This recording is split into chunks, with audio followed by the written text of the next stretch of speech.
As we transitioned into Matthew chapter 10, the end of chapter 9 provided us a little bit of context.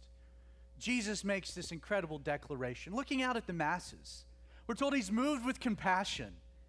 He sees people that are hurting, in need of ministry, an encounter with God.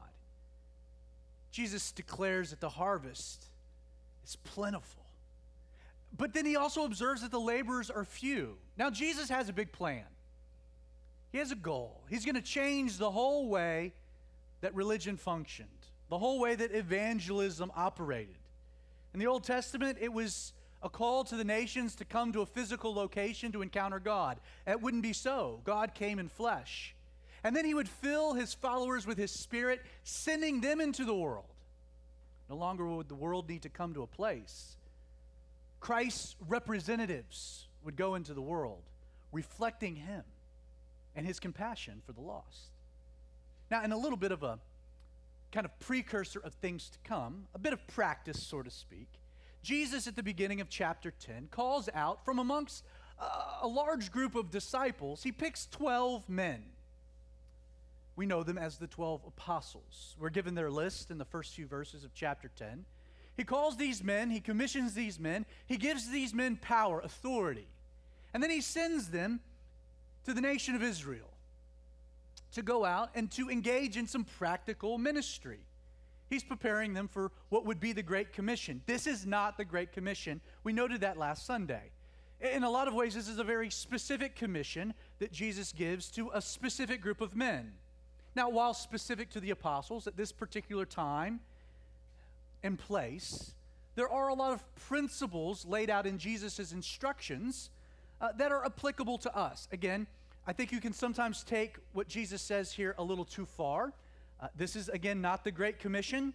It's something very specific to these men this time. And yet there are truths buried in this lesson, this sermon that Jesus gives to them, that are applicable and necessary for us. In way of just getting a bit of a running head start, we're going to start back with verse 5, and then we'll begin our commentary where we left off, starting with verse 16.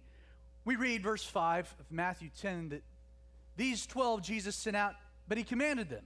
So here's his lesson. He tells them, do not go into the way of the Gentiles, and do not enter a city of the Samaritans. And right there you should note how different this is from the Great Commission, where we're called to go into all of the world.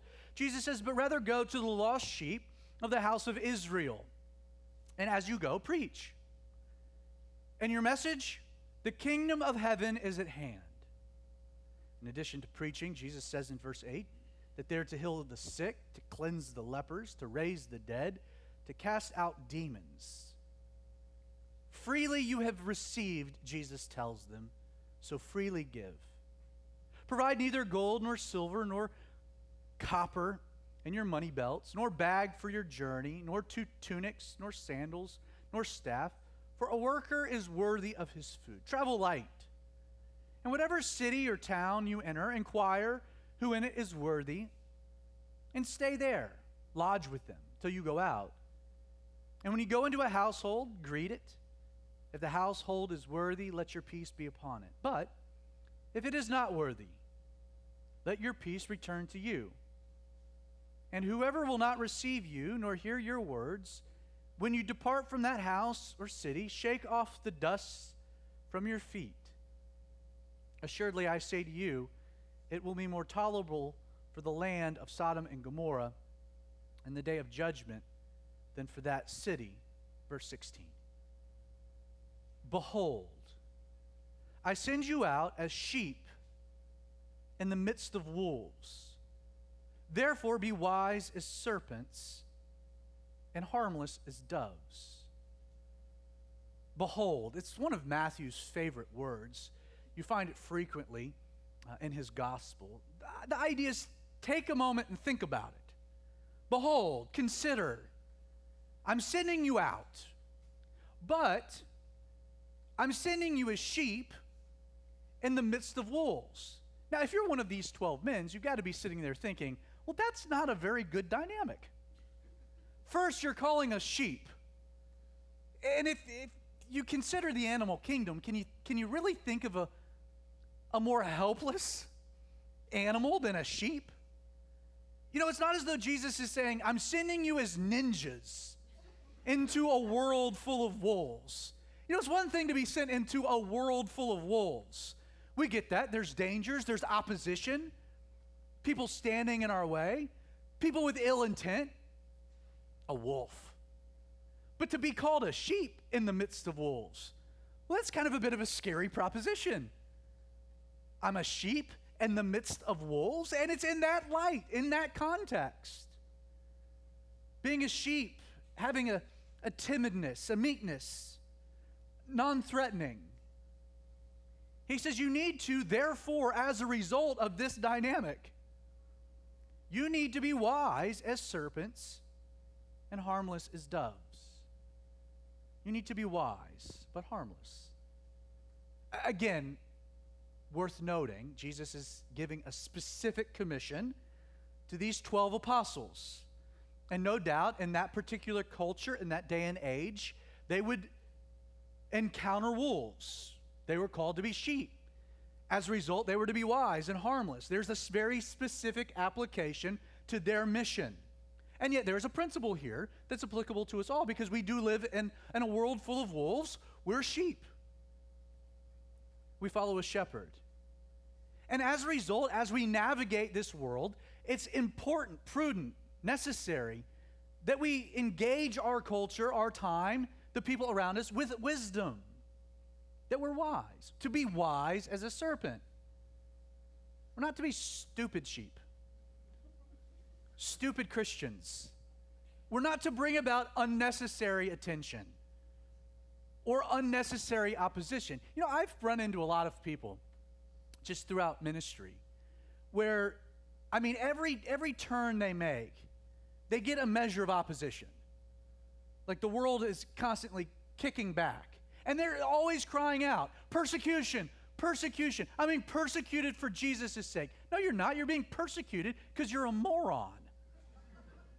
Like, there's a difference between getting the natural resistance from a world that's filled with animosity towards the things of the Lord, and a world that just looks at you and like, you're dumb. Like, we're called to be wise and smart and harmless. Again, I think of opposition within our culture, and there is a segment within Christianity where there's this sense of militant, that we're to be militant. We're to be organized. We're to be on the attack. Now, it's true that we are instructed by Paul to don the armor of warfare. And it's also true that we're equipped with offensive weaponry. We are given the sword of the Spirit. We're given the Word of God. Jesus didn't send us into the world without armor, without the ability to protect ourselves, without the ability to go on the offensive. And yet there is this idea that we're supposed to be picking fights, sometimes unnecessarily. And Jesus is saying, be wise. Pick and choose your battles. Pick and choose your spot. I would say to those in the secular profession of education, I pray for you. Really. What a culture to be in as an educator. And forget about this craziness with COVID. To mask or to not to mask. That is the question. But the idea of just this cultural wave of gender confusion and sexuality. And as a Christian navigating a secular school, public school, the challenges in that. The battle between where do I stand? Where do I draw the line? How do I navigate? I'm not called to be a jerk for Jesus, as if there's such a thing. But I am to engage my culture. I am to be a light. I'm to be salt. But how do I do all of that? Well, you need wisdom. You need to be wise. You have to pick and choose, and you're to be harmless. I'm sending you as sheep in the midst of wolves. And then Jesus says, beware of men, for they will deliver you up to councils and scourge you in their synagogues. Again, you know, in the flow of the text, Jesus spends an entire night praying. He's got this group of disciples, whole group of people that are following him. He spends the night in prayer. I'm going to pick from this group 12 men. They're going to be my inner circle. And you got to imagine that there's this kind of moment of like pride and excitement, for these men as Jesus is walking through the midst. I choose you, James, and your brother John. And like, yeah. I knew I was one of the 12 from the first day. I'm just glad you've now figured it out, Jesus. And there's a bit of like, well, we've been selected. You got disciples, we the apostles. And then you're given this sermon, right? Well, you're sheep. Okay, thanks, Jesus. And I'm sending you in the midst of wolves. Well, that's not nice. And you should beware of men. Okay. You have the job of being apostles. I'm sending you out. But guess what? You'll be delivered up to councils and you'll be scourged in the synagogues. Awesome. I'm glad I was picked for such a task. Beware of men. Beware of men. I don't know if you're aware, but we live in a fallen world. And Jesus doesn't exactly qualify which men he's saying we should beware of. I think the implication being, beware of all of them. Even the ones that stand behind pulpits. In fact, there's really only one man that you shouldn't beware of. And his name is Jesus. Because he's the only one sinless and perfect. We're all capable of failure and disappointment and folly. And we should beware. Again, the wisdom, the harmlessness, but the caution, right? Be cautious. Beware. Because there will be opposition. You'll be brought before governors and kings for my sake, as a testimony to them and to the Gentiles. But they will deliver you up. Do not worry about how or what you should speak, for it will be given to you in that hour what you should speak. For it is not you who speak, but the Spirit of your Father who speaks in you.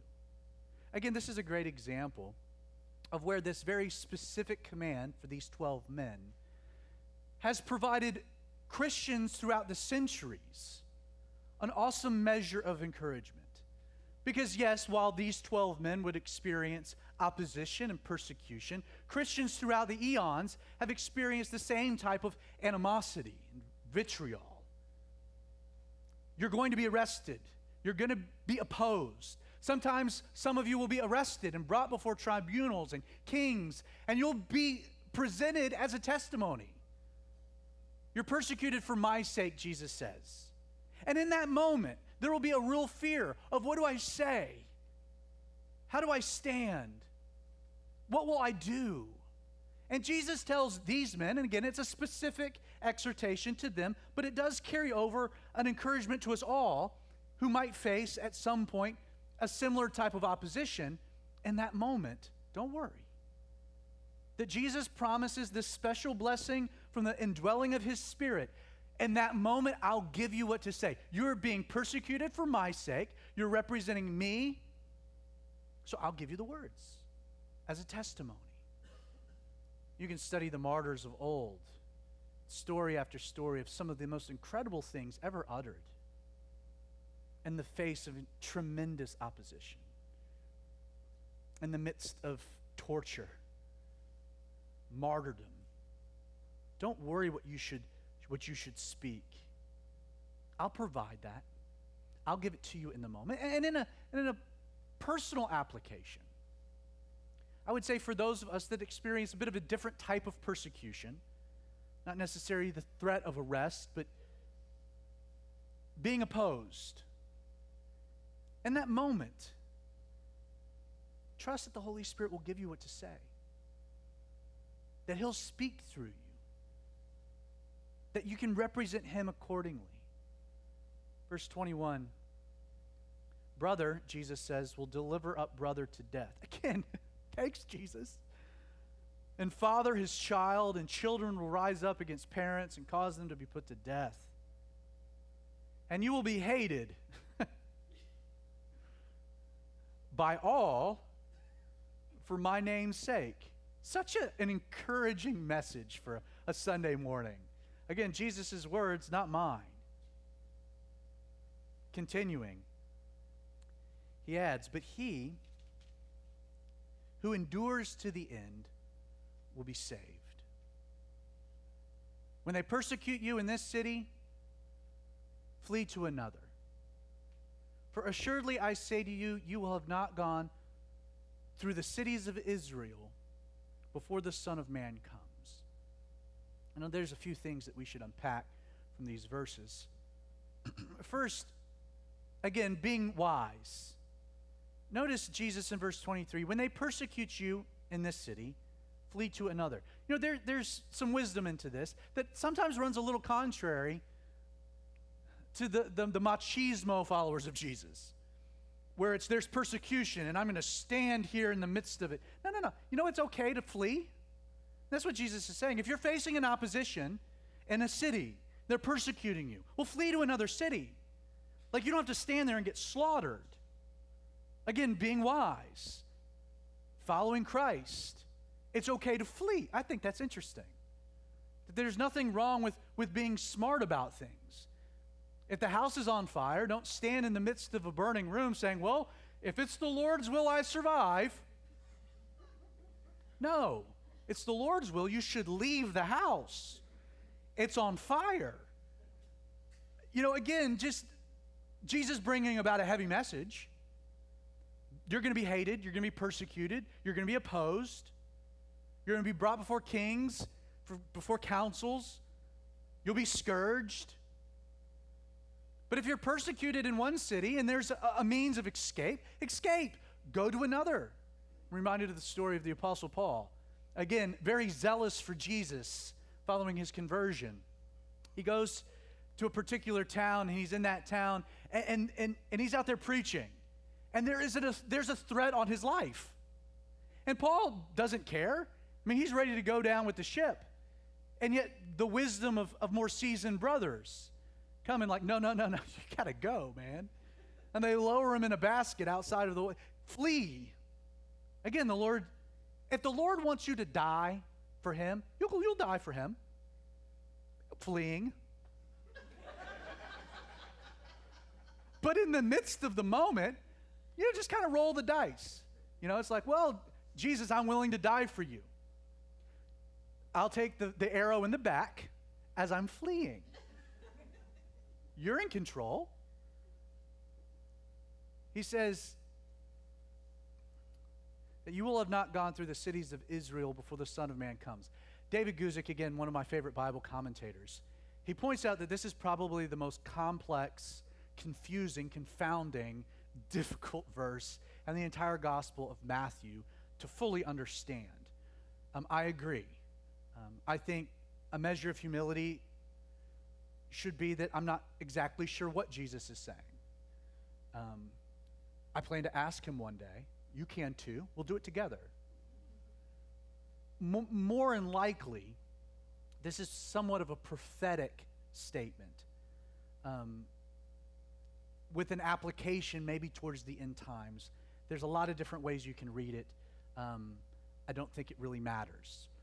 For assuredly I say to you, you will have not gone through the cities of Israel before the Son of Man comes. Could have a particular application in that day that Jesus was planning to get to town, sending them in advance. Could have a more prophetic implication for the final revelation of himself to the Jewish people before the Battle of Armageddon. Again, you can read into it however you will.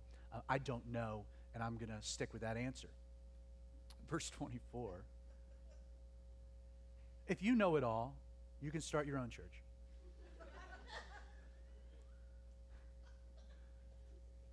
I'm going to get in trouble here. Have you ever been in a Bible study where you're listening to it and you get to a verse like that, and I mean the pastor just lays out with just really strong conviction exactly what it means, and you're sitting there thinking, I don't think you have any idea what you're talking about. Maybe I'm the only one that's ever been in that Bible study before, and you're just like, I think a pastor's a bit more trustworthy when he can say, I don't know. Do you know? No? Okay, let's move on. A disciple is not above his teacher. So Jesus is providing here kind of the reason, the explanation for the hatred, for the opposition, for the vitriol. A disciple is not above his teacher, a servant above his master. It is enough for a disciple to be like his teacher and a servant like his master. If they have called the master of the house Beelzebub, how much more will they call those of his household? Therefore, do not fear them, for there is nothing covered that will not be revealed, and hidden that will not be known. If you recall back in the previous chapter, in the midst of all of this incredible miracles, the supernatural Jesus was performing, amazing things, the Pharisees have to come up with some explanation. Now, the easiest one would have been like, it's the Christ, the Messiah, duh. But they're not going to go with that. So they're like, well, he's casting out demons under the authority of Satan, Beelzebub. And so Jesus here kind of tying a few ideas together. He's like, this is how they're reacting to me. And a disciple's not greater than his teacher. Like, you guys signed up for this. So if they're going to treat me in a certain way and accuse me of certain things, then you need to understand and accept the reality that you will be treated accordingly. Again, this is why we're to count the cost. Like, I hope you know you follow a Jesus who is rejected by the world and crucified to a tree. That's who you follow. That was the world's reaction to Jesus. And he was awesome. And you not so much. Like, if the most perfect example of Christ-likeness, Jesus, Christ, they killed, what do you think they'll do with, like, the poor examples of Christ-likeness? You and I. It's like Jesus is, like, tempering the expectation. There's a cost to following me. The world's not going to like you. They're going to hate you, actually. And that's to be expected. That's to be understood. Embrace it. Don't take it too personally. The world's not our home. We're pilgrims traveling through. And as a result, don't fear. Don't fear them. There is nothing covered that will not be revealed and hidden that will not be known. Another example of a specific application that carries with it a broader principle. In context of the religious leaders and their animosity towards Jesus, and then how that carries over to the disciples of Jesus. In the context, Jesus is like, those men, they will say evil things about you. They will slander you. They will lie to you, lie about you. But in the end, when it's all said and done, the truth will come out. The truth will be known. The truth of you, the truth of Christ, the truth about them. Their evilness, their wickedness, their ill intent, their false motivation. Again, specific context, broader application. The truth will always be known in the end. And we live in a culture that is really doing everything it can to blend the lines between what is truth and what is false. It's amazing. You know, we lived in a time not too long ago where what was true for you was true for you as long as it didn't infringe on what was true for me. It was called relativism. Truth was a matter of one's perspective, not to be infringed upon another. You have a view of marriage, that's fine, that's cool. I have a view of marriage, that should be fine for me. I should have the same protections and rights. We no longer live in that environment anymore. It's not as though that you're free to have your own position. No, we live in a counterculture to Christ, a counterculture to the kingdom that is trying to force a different type of truth onto you. It's not enough to say that what you believe is what you believe. No, they're saying what you believe is wrong. Isn't it amazing how much of the political discourse has been relegated recently into morality? Of things being right and wrong, coming from the secular left. This most recent conversation that our society has been having over the topic, very controversial topic of abortion. It used to be like that you could have two different sides of the conversation, and we could have two different camps, and we just kind of stayed in those camps. You stay in your lane, we'll stay in our lane, and let's just kind of like coexist. But that is not the culture we're in, is it? It used to be, oh, you believe in life. You celebrate life. Well, you can do, they're not wanting you to do that. We have senators out there not proclaiming choice, but wanting pregnancy centers to be shut down actively. Well, what about choice? There isn't a choice. There's their dogma, their propaganda. We live in a culture where we're to stand for truth. And yet Jesus says, when it's all said and done, don't worry, don't fear. Don't be afraid. Yes, you'll be hated. Yes, you'll be persecuted. Yes, you'll be lied about, scorned, maybe even killed. But don't worry and don't fear, because all will be revealed in the end. I'm still very much in control. Verse 27, whatever I tell you in the dark, speak in the light. And what you hear in the ear, preach on the housetops. Again, in contrast to fear, Jesus is exhorting us to boldness, to stand for truth, to speak. Whatever I tell you in the dark, speak in the light. First, I like the idea of the dark. Whatever I speak to you in the dark, it articulates kind of an intimacy, a personal oneness, the conversations of the dark. Some of my favorite conversations that I've had with my wife occur in the dark. When you're laying there in the peace of the evening. They're not her favorite conversations because she's wanting to go to sleep. But for whatever reason, I decide to get chatty. And yet in the dark, whatever I tell you in the dark, speak in the light. Does Jesus speak to you in the dark? Do you have a time where you're just with Jesus? I'm not talking about prayer and the conventional sense in the way that we perceive prayer. Prayer has a lot to do with you speaking to the Lord. And then we talk about the Lord speaking to us through His Word, and that's also true, which is why it's important you spend time in His Word so He can speak to you through His Word. And then it's important to spend time in prayer so that you can communicate back to the Lord your thoughts and your fears and your worries and what's going on. The Lord wants to hear from you. But do you ever take a time where you just shut up and listen? You know, I think one of the greatest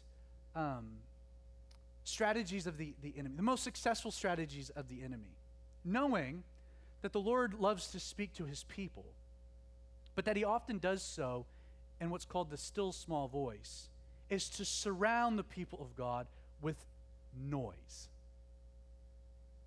Think about your life, how much noise exists. Like, we live in a culture that's consumed with noise. Like, most people, they wake up and they immediately turn on the TV, or they get in the shower and they've got their rubber ducky radio and they're listening to some tunes, and they get back and they have their bowl of cereal again with the news, and they get in the car and they turn the radio on, or they put on their earbuds and they go to work and they have headphones. Even when you work out, you're listening to something. Like, how much, think about it, how much of your life is there silence? Again, if God speaks in a still small voice, how much of your life do you create a venue to listen, free of noise? A lot of people don't like to do that because they get stuck with their own thoughts. What if I encourage you that it's maybe a time to hear from God? And that Satan, knowing that God wants to speak to His people and uses a still small voice, surrounds us with so much noise. Sometimes God doesn't speak to me. Well, you know, maybe He's speaking a lot, you just don't listen. Or you haven't given yourself a platform to listen, an opportunity to listen. Jesus says, what I tell you in the dark, and that quiet place, you turn around and then speak and declare. It's often comes with a measure of weight when we begin a conversation, I got to tell you what the Lord told me last night. Right? I mean, you heard from God? Yeah, I totally did. Last night, I was lying there in bed, and I was just thinking about the Lord, and I was just giving it time and an opportunity, or I was in the shower. Too much information. God speaks to me a lot on the toilet. You know, I noticed this, though. God speaks to me a lot when I'm on the toilet. It's a quiet place. It's true. You got a house full of kids. You can close the door. It's the one place you can close the door and isolate yourself from children. And no one's going to accuse you of running away from them.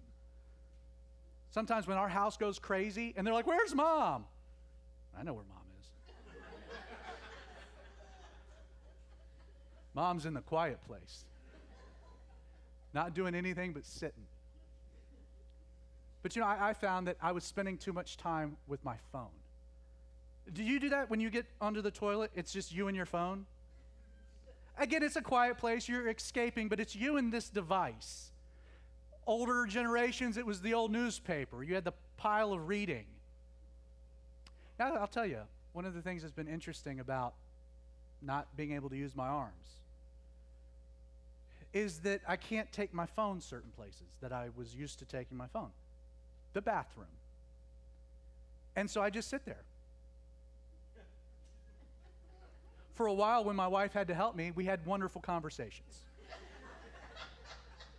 Now, though, that I have gained a measure of independence, which is nice, I'm there and I'm like, I'm bored. I got nothing to do. And so I'm spending time with Jesus. He's on his throne. I'm on my throne. We're having a great call. Spending time with Jesus. You will never think about your bathroom experience the same way. This is what's dangerous about Zach Adams not having notes. Whatever I tell you in the dark, speak in the light. Whatever you hear in the ear, preach on the rooftops. And do not fear those who will kill the body, but cannot kill the soul. But rather fear him who is able to destroy both the soul and body in hell. Again, such an uplifting sermon given by Jesus. A few thoughts. Why fear men when their power is very limited to the physical? I mean, that's what Jesus is saying. I mean, he's honest, like, they can kill you. That's true. But they can't kill you. That's true. Like, don't fear those that have a limited power. They have no control over your life. But fear God, who does have control not over the physical, but also the spiritual. Now, there are some that try to take this particular verse and try to build the argument for annihilism. You know, that God can kill both the body and the soul. Notice that's not exactly what the text says. He says destroy. And that word destroy, again, you can get into the Greek language. You can research it a bit of it on your own. It's not a great translation. There's not a great translation into English. It's the idea of an eternal punishment. You can even go into the deep Greek scholars that are not even biblical that will validate the reality this has nothing to do with an annihilation. It's destroy not in the total sense, but in a perpetual sense of destruction. And Jesus says in hell. Again, not a very popular topic from today's pulpits.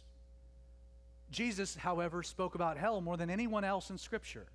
Why? Because it's a real place that he doesn't want you to go to. So he's willing to articulate the truth. There is a hell. It's bad. You don't have to go there.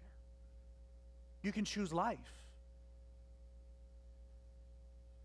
He says, verse 29, and are not two sparrows sold for a copper coin, and not one of them falls to the ground apart from your Father's will? But the very hairs of your head are all numbered. Do not fear, therefore. Again, this is the context. Fear. You are more valuable than many sparrows. God's in control. So in the context of opposition and persecution and a culture that will oppose us, Don't fear. Trust God. Even in its worst case scenario, what can they really take from you? Nothing. And if they kill you, that's not them. It's me calling you home. I know about the sparrows. I tend to the sparrows. Not one falls without me knowing. I know the hairs of your head. I know you, and I love you, and I care for you. Don't worry. Don't fear. You know, I should say, what a 2 years of fear.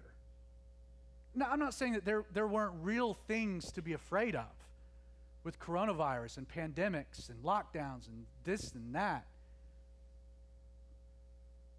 And I'm not saying that we shouldn't have applied a measure of wisdom and how we approached and navigated certain things. But fear. There's so many people that were afraid. But why? Why be afraid? When God is in control, do you believe that He's in control? Now, that means you still should maybe stay home, or you should apply common sense measures, but fear? What is there to be afraid of when God is in control? Therefore, whoever confesses me before men, I will also confess before my Father who is in heaven. But whoever denies me before men, him I also will deny before my Father who is in heaven. Excuse me. Whoever confesses me before men. This idea of confession, within its original, spoke of oneness. It was whoever's one with me will be one with me. And whoever isn't one with me, this relationship, this identifying. Again, it would be easy to kind of twist this into some type of works-based exhortation. Again, placing the onus on you. If you're not willing to confess me before men, I'm not willing to confess you before my Father in heaven. As if Jesus' confession of us is somehow based on our confession of Him. Again, the idea of confession muddies the water a bit. It speaks of relation, of oneness. Are you willing to be one with me here before men? Identify with me. Own me. And if so, we'll carry that over into eternity. And if you're not, that's fine. We'll carry that over into eternity, is what Jesus is saying. You know, people will often say that, like, how can an all-loving God send someone to hell for eternity? You hear that? To me, I would ask, how could an all-loving God force someone who wants nothing to do with Him to spend eternity with Him in heaven? Wouldn't that be hell? I mean, for the person that spends their entire life saying, I want nothing to do with you, Jesus. I want nothing to do with the cross. I want nothing to do with the life. I'm my own God, my own man. I'm doing my own thing. And for you to then die and stand before Jesus, and He's like, I really wanted to hang out with you, so you're stuck with me forever. How is that loving? God never sends someone to hell. He allows people to make a choice. Do they want to be one with Him or separate from Him? That's the question. There's no one that goes to hell that hasn't chosen to go to hell. C.S. Lewis actually writes an interesting short story called The Great Divorce. It's a hypothetical scenario where a group of people from hell get to take a bus ride to heaven. They get to heaven and they hate it. And they want to go back to hell. And the reason being is that for someone that has spent a whole life hating the things of God, well, in eternity, the things of God, they would hate. What would change? Interesting concept. Jesus says, therefore, whoever confesses me is one with me before men. I will be one with him before my Father who is in heaven. Whoever denies me, well, I will deny before my Father who is in heaven. And he says, do not think that I came to bring peace on earth. We'll have to get to that next Sunday. So, Father, Lord, we thank you for what you said.